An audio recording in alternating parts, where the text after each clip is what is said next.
Pour préserver l'océan, il faut connaître le peuple qui l'anime. Et ben, le peuple de l'océan est composé de dizaines de milliards de micro-organismes qu'on appelle le microbiome océanique. Sans lui, pas d'oxygène et pas de vie sur Terre.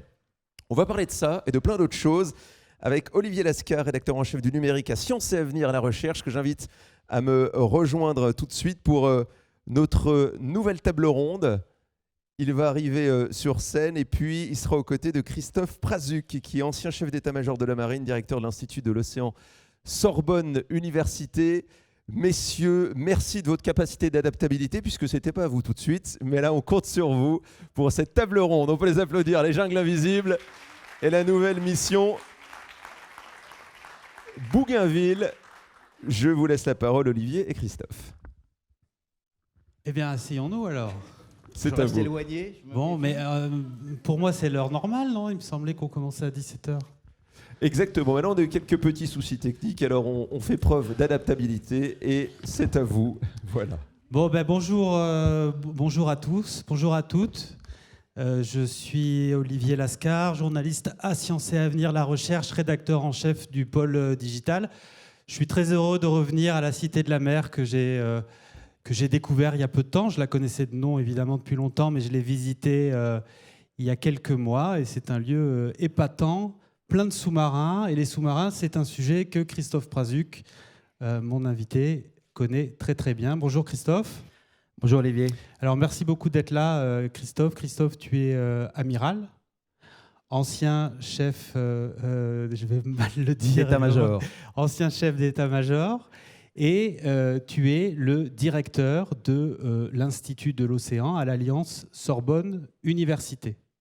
À ce titre, tu es devenu, il y a quelques jours, enfin, pas il y a quelques jours, c'est officiel depuis quelques jours, mais tu es le directeur scientifique d'une mission opérationnelle, d'une mission qui s'appelle la mission Bougainville, dont on va parler maintenant.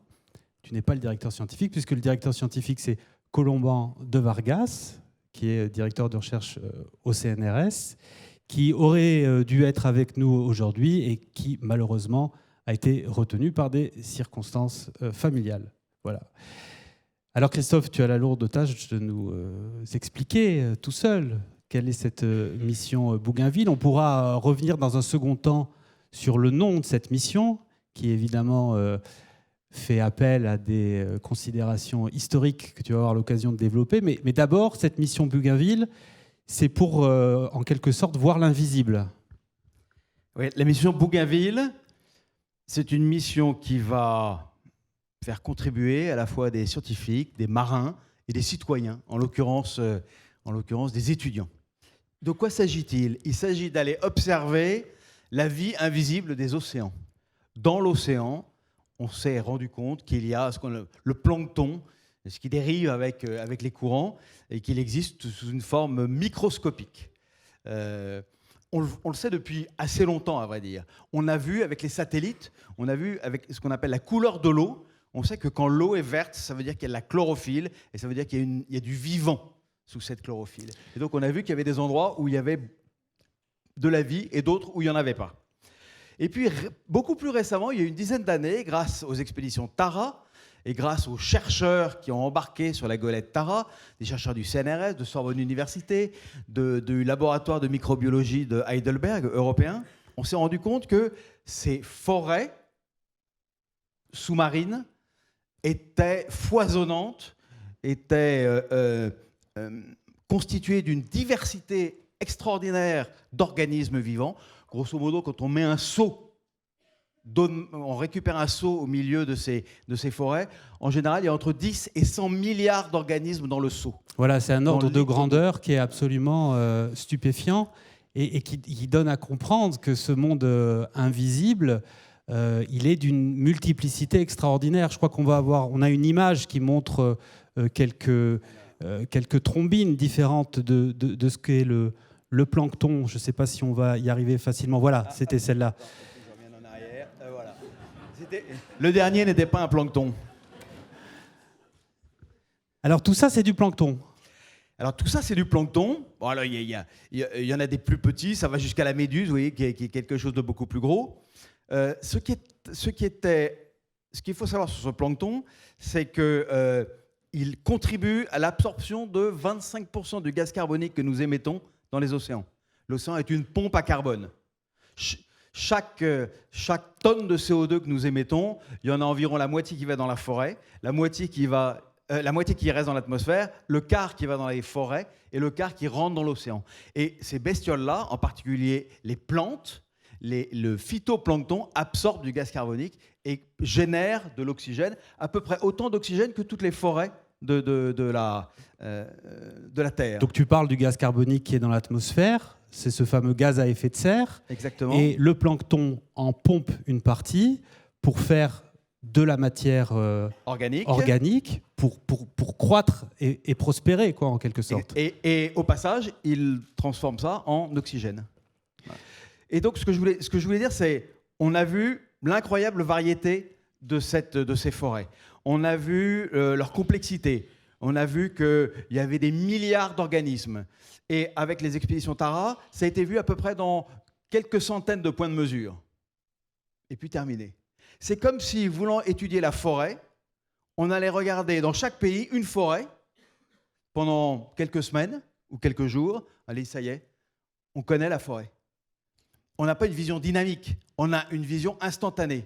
Et donc l'idée derrière la mission Bougainville, c'est de multiplier le nombre d'observations pour avoir à la fois une vision globale qui couvre tous les océans du monde et une vision pérenne, c'est-à-dire qu'on voit l'évolution dans le temps en fonction de l'élévation de la température, de la désoxygénation, en fonction de l'acidification de l'océan, qu'on voit des évolutions de ces forêts qui alimentent la vie dans l'océan. S'il n'y a pas ces bestioles, il n'y a pas de poissons. Il n'y a plus de poissons, ça disparaît. Et donc, se donner les moyens de mesurer l'état de santé de l'océan, ça suppose de multiplier les points d'observation. Le problème de la multiplication des points d'observation, c'est que ça coûte très cher. Un jour de mer d'un bateau de la flotte océanographique française, c'est entre 10 000 et 40 000 euros. Un appareil qui a été utilisé pendant les premières expéditions Tara, c'est 60 000 euros.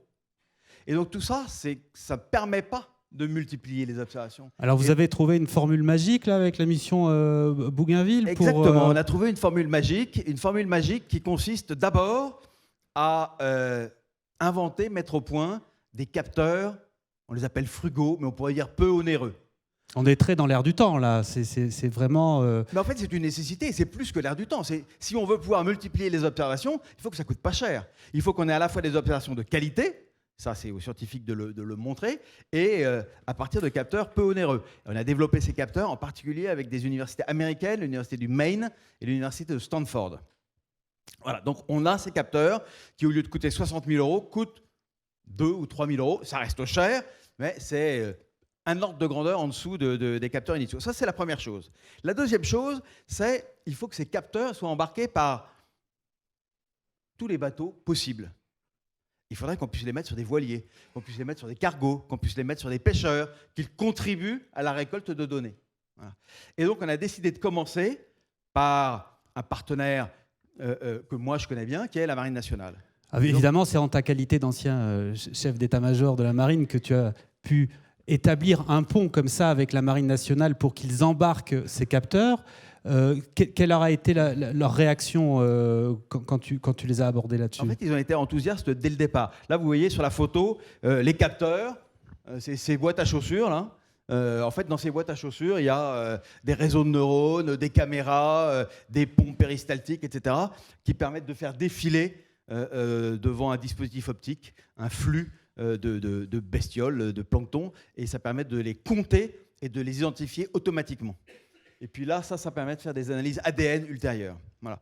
Et alors, les quatre jeunes personnes que vous voyez derrière, là, ce sont les étudiants de Sorbonne Université qu'on a proposé à la Marine d'embarquer pour une année de césure. Ils étaient en master sciences de la mer et ils vont embarquer sur des bateaux de la Marine pendant 1 an. Et chaque jour, peut-être plus que chaque jour, ils vont faire des observations sur ces forêts invisibles, sur ce vivant invisible de l'océan. Donc il s'agit de 4 étudiants en master de Sorbonne Université qui ont fait une formation express pour pouvoir embarquer sur des bateaux militaires et qui, je crois, à l'heure où on parle, sont dans l'avion pour partir vers la Réunion. Ils sont dans l'avion, il y en a 2 qui partent à la Réunion et 2 qui partent en Nouvelle-Calédonie. Et pendant 1 an, ils vont contribuer donc, à augmenter de manière très significative les observations de ce microbiome océanique.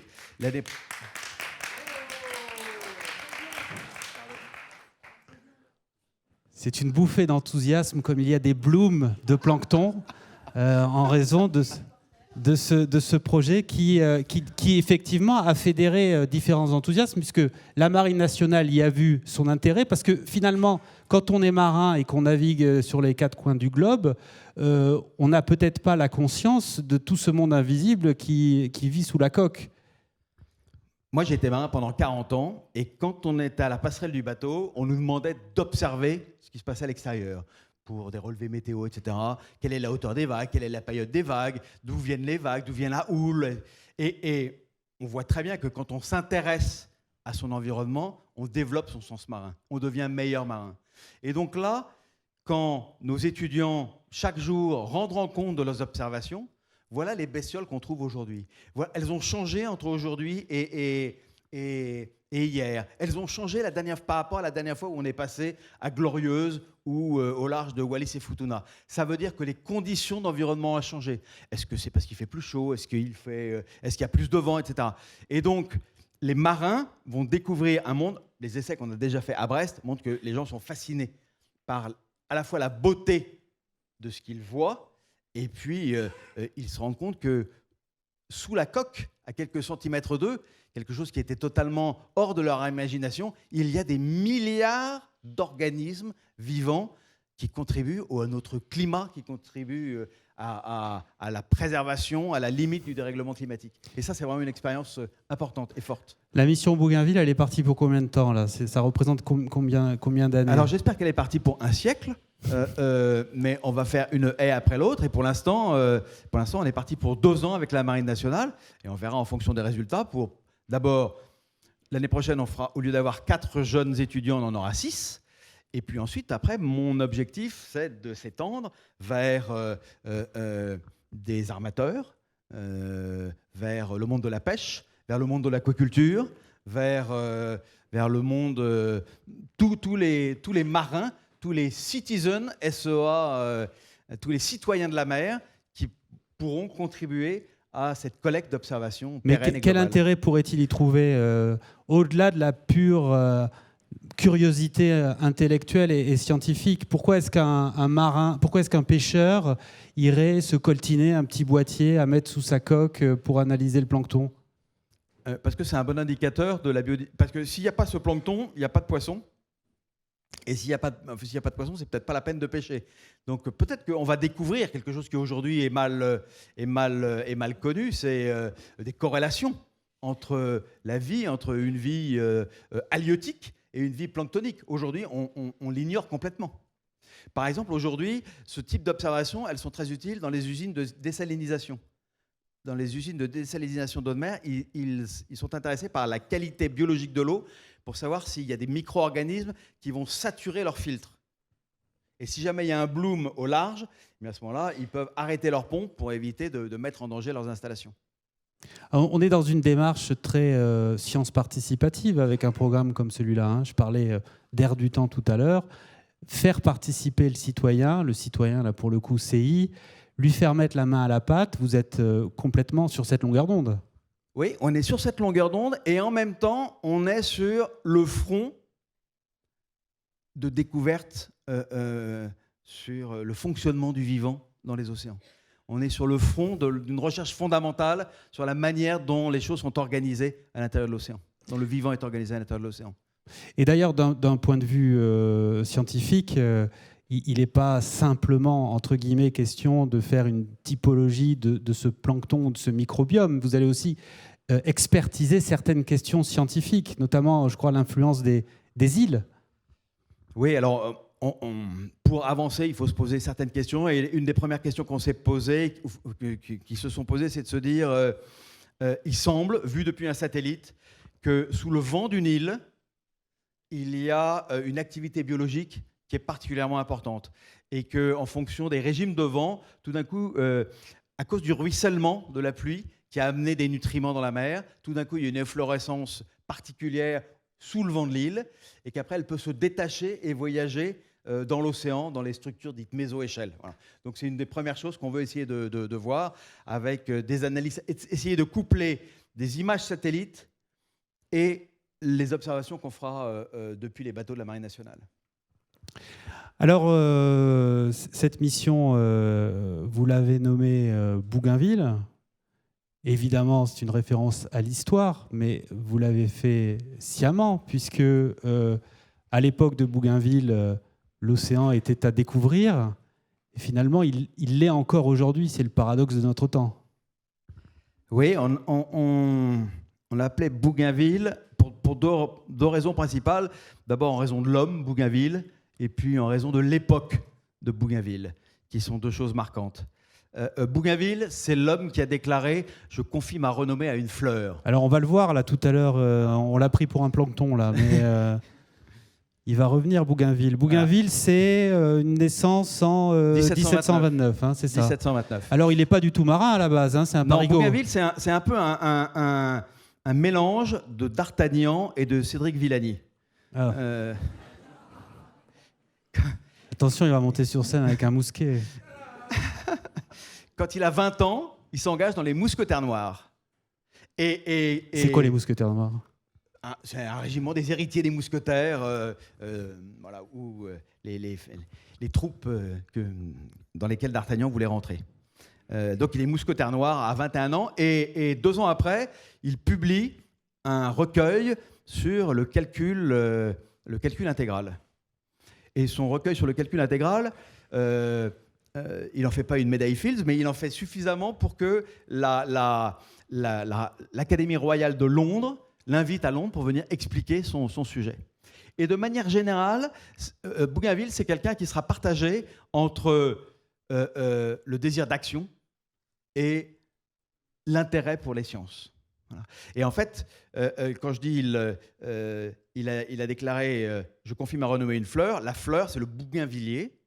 Le bougainvillier qui est découvert, enfin qui n'est pas découvert, mais qui est identifié au Brésil pendant une escale de Bougainville par le botaniste qu'il a embarqué avec lui, qui s'appelle Philibert Commerson. Et ce bon Philibert, pour se faire bien voir de son commandant, dit « J'ai trouvé une belle fleur et on va l'appeler d'après votre nom. » Voilà. Elle s'appelle toujours... voilà. Et en fait, tout ça pour dire qu'il l'embarquait avec des scientifiques. Alors voilà, ça c'est quand même très... caractéristique de ce qu'a fait Bougainville, c'est aussi marier l'eau et l'huile un petit peu.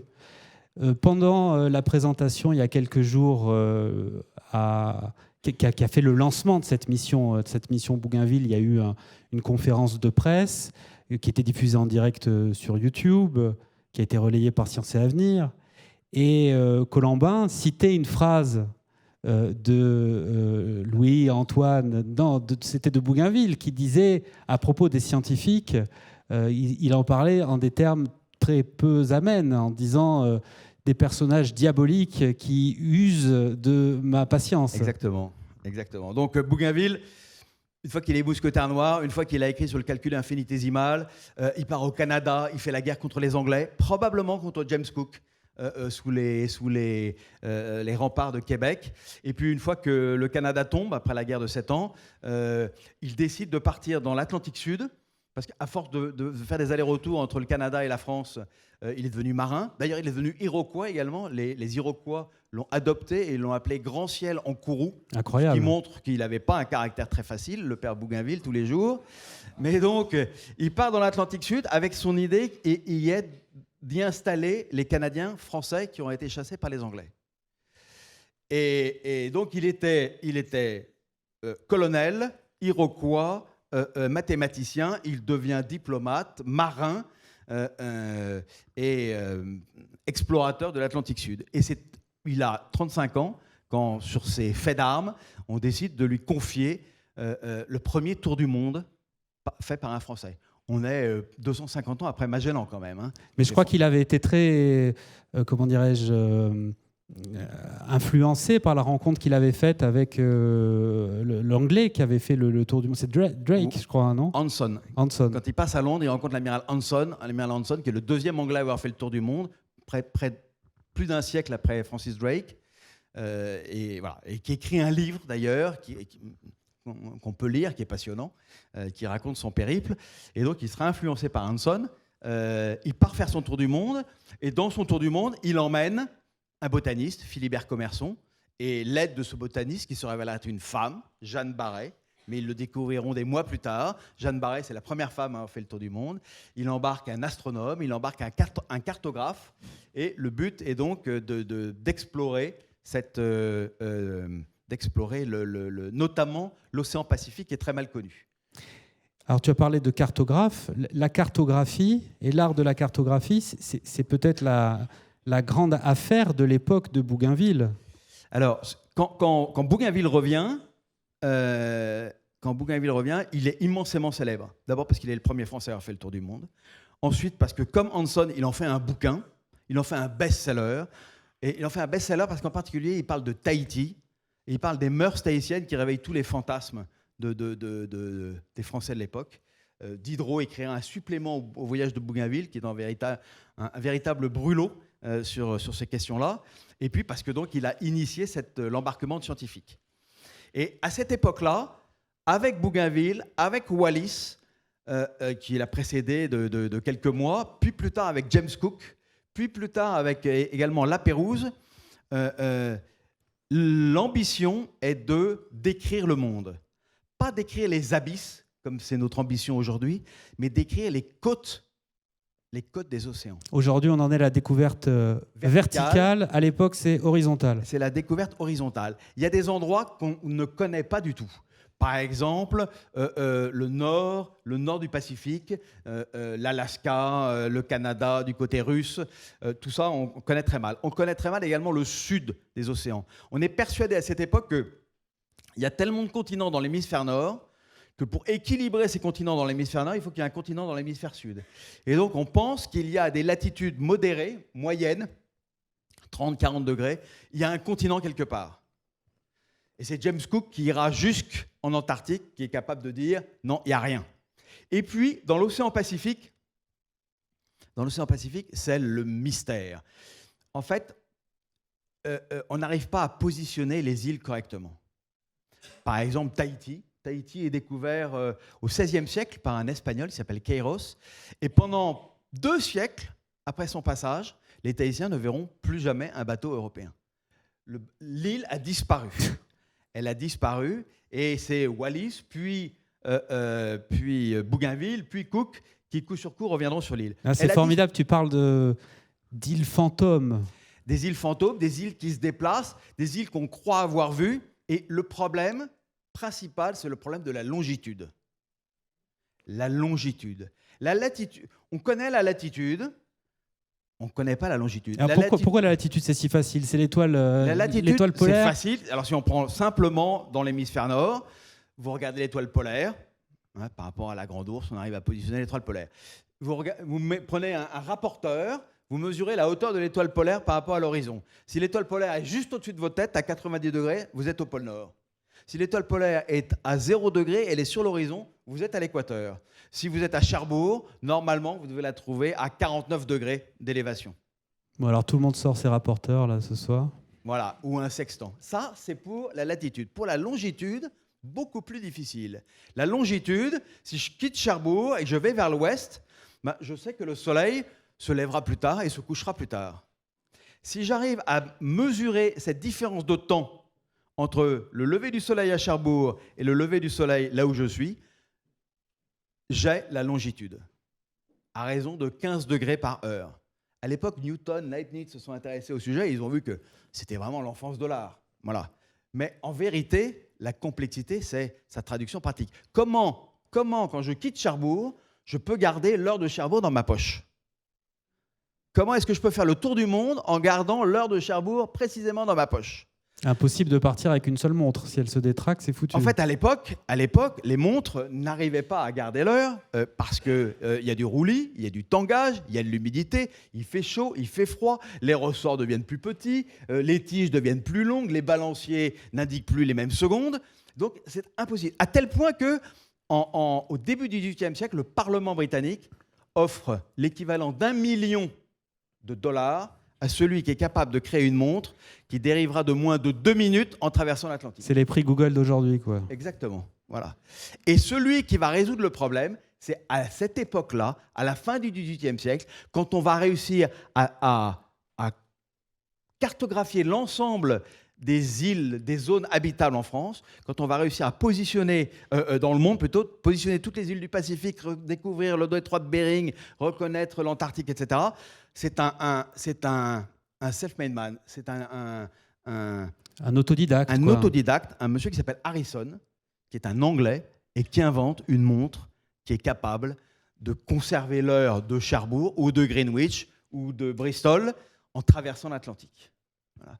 Et après lui, tous les bateaux, alors en France, il y a Berthoud, en Angleterre, il y a également Kendall, d'autres horlogers se mettront à faire des horloges de précision. Et au début du 19e siècle, sur les bateaux de recherche britanniques, il y a 40 montres pour déterminer la longitude. Darwin, sur le Beagle, il a 22 montres. 22 montres. Voilà. D'ailleurs, Darwin, c'est un héritier. C'est un héritier de Bougainville. C'est un héritier de la Pérouse et de Cook. Le mélange de bateaux, de bâtiments de la Royal Navy, en l'occurrence, et de scientifiques pour découvrir, lui, en l'occurrence, le vivant. Là, c'est moins ambitieux pour l'instant, c'est découvrir simplement les côtes du monde. Donc voilà, c'est un mélange.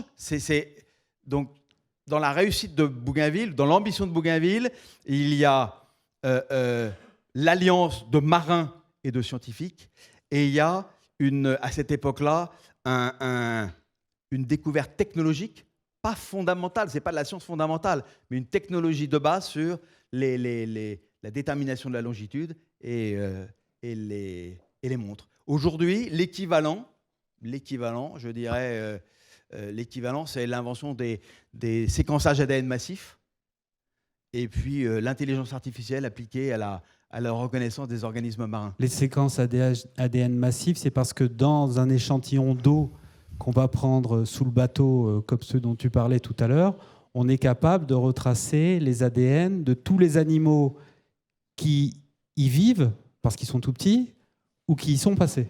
Oui, si jamais un cachalot est passé et a laissé un morceau de peau, on le verra. Et quand on fait ces ADN, ces traitements massifs, ce qui est presque le plus inquiétant, c'est que la moitié de ce qu'on détecte est inconnu. On ne sait pas ce que c'est. C'est du vivant, mais on ne sait pas ce que c'est. Est-ce que c'est un parasite? Est-ce que c'est un parasite de parasite? On ne sait pas ce que c'est. Donc il y a beaucoup à découvrir. Alors là, tu nous as donné à revoir qui était Louis-Antoine de Bougainville et pourquoi vous avez choisi de donner son nom à la mission. Peut-être, si tu reprends ta casquette d'observateur du globe, de la géopolitique actuelle, tu peux nous dire quand même en quelques phrases pourquoi la France est particulièrement bien placée pour mener une mission comme celle-là aux quatre coins de la planète, en raison de son territoire maritime qui est considérable et qui fait même de notre pays le deuxième au monde. Oui, on l'a vu un peu sur une des slides où on voyait les îles du Pacifique ou de l'océan Indien et cette superficie maritime autour d'elle. En fait, le droit de la mer nous a donné, voilà, c'est ici. Chaque fois qu'il y a une île française, eh bien, on peut faire autour de cette île tracer un domaine qui fait 200 nautiques, c'est-à-dire 360 km. Et la France a une responsabilité, des droits et des responsabilités sur cette zone qu'on appelle la zone économique exclusive. Les droits, c'est le droit de donner des licences de pêche, des droits de faire des mesures scientifiques, etc., mais également des responsabilités, notamment de préserver la biodiversité, par exemple, ou la santé de l'océan dans cet espace-là. Et quand on cumule tous ces tous ces espaces, ça fait... donc là, vous voyez en bas, c'est les TAF. On voit Kerguelen, Crozet, Saint-Paul, Amsterdam. Ici, au-dessus, La Réunion, Tromelin, et puis entre Madagascar et l'Afrique, ce qu'on appelle les îles éparses. Si vous additionnez toutes ces superficies, ça fait 11 millions de kilomètres carrés, c'est-à-dire 22 fois la superficie de la France. C'est le plus grand espace maritime au monde. Et donc, c'est à la fois une chance pour le pays, mais c'est également une responsabilité à protéger et à connaître ces espaces maritimes. Oui, c'est pourquoi le sujet est terriblement d'actualité en ce moment. Il y a eu un traité sur la biodiversité marine qui est en voie de ratification, le BBMJ, il y a quelques jours d'ailleurs, je crois. Oui, alors, en fait, entre ces zones-là, ici, là, à l'extérieur, là où il n'y a pas de rond, ça s'appelle le patrimoine commun de l'humanité. Mais le patrimoine commun de l'humanité, ça ne veut rien dire. Ça veut dire qu'en fait, ça appartient à tout le monde. Et si ça appartient à tout le monde, personne ne se sent responsable de ces zones-là. Personne n'a même la légitimité pour y contrôler quelque activité que ce soit. Et donc, il y avait un grand vide dans le droit maritime qui donnait des responsabilités et des espaces maritimes aux différents pays, mais qui laissait environ la moitié de la planète sans régulation, sans moyen de régulation. Et donc, ce traité, qui s'appelle le traité pour la biodiversité au-delà des juridictions nationales, il va essayer d'organiser une régulation dans la haute mer. Pas gagné, pas gagné. Bon, ben on arrive à la fin de notre moment d'échange. Christophe, peut-être, on a dit que les 4 jeunes, on ne les a pas nommés, ces 4 jeunes. Hugo, Mathilde... Hugo Zacomer, Mathilde Vigneron, allez voilà, Thomas Finet et Manon Thieux. Et ils sont actuellement dans l'avion vers la Nouvelle-Calédonie et vers la Réunion, et ils sont vraiment épatants. Alors, quel est le prochain rendez-vous dans le cadre de cette mission ? À quel moment on va pouvoir faire une sorte de point d'étape qu'on verra sur le site de Sciences et Avenir, bien sûr, et dans le magazine ? Écoute, ils appareillent dans les jours qui viennent avec des ingénieurs de Plancton de Planète, un de nos partenaires, pour mettre en place les procédures. Et j'espère que d'ici la fin de l'année, on commencera à avoir validé. Parce qu'en fait, on veut à la fois recueillir des données, mais surtout valider des procédures, valider la fiabilité de nos instruments pour qu'on soit ensuite capable de les proposer à des pêcheurs, à des armateurs, à des opérateurs portuaires. 4 jeunes, mais tu as dit que ce programme, il allait impliquer l'année prochaine 10 étudiants. 6 autres étudiants. Ça veut dire que vous allez rentrer en campagne de recrutement pour trouver ces 6 jeunes ? On vient de commencer à lancer la campagne de recrutement à Sorbonne Université. Et pour l'instant, là, cette année, on a choisi des étudiants qui étaient des spécialistes des sciences de la mer, parce qu'on y avait on voulait qu'ils aient un peu d'expérience, mais on a eu beaucoup de candidats. On avait 60 candidats pour 4 postes, et on avait des mathématiciens, on avait des informaticiens, on avait des physiciens. Et l'idéal, ce serait qu'on arrive à faire rentrer d'autres disciplines pour attirer vers l'océanographie des étudiants d'autres horizons. Alors, on est peut-être écouté par des jeunes gens, là, dans la salle ou en ligne, puisque c'est diffusé... oui, des jeunes gens, en général, quoi. Et peut-être qu'ils auront envie de candidater. Eh bien, venez découvrir le monde et les forêts sous-marines invisibles. Bon, eh ben, l'appel est lancé.